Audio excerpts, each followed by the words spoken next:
नमस्कार मंडळी. मागील पार्टमध्ये तुम्ही आमचे एक्सट्रुडर मशीन बघितले आहेत. तर या पार्टमध्ये आपण बघणार आहोत सिंगल नोझल मशीन. हे मशीन पूर्णपणे ऑटोमॅटिक आहे. मशीनला फीडर दिलेला आहे. त्या फीडरमध्ये आपण चीक टाकून घ्यायचं आहे.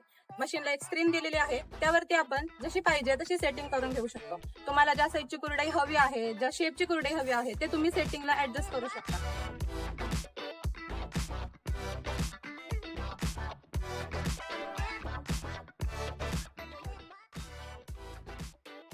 एकदा गेलेली सेटिंग ही तुम्ही जोपर्यंत दुसरी सेटिंग करत नाही तोपर्यंत ती सेव्ह राहते.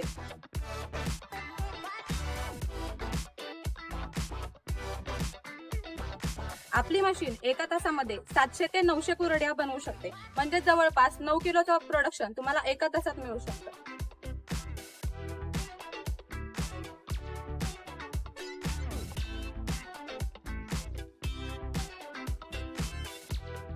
आणि जर तुम्ही मशीनचं ऑपरेशन कंटिन्यू ठेवलं तर तुमची प्रोडक्शन कॅपॅसिटी ही वाढू शकते.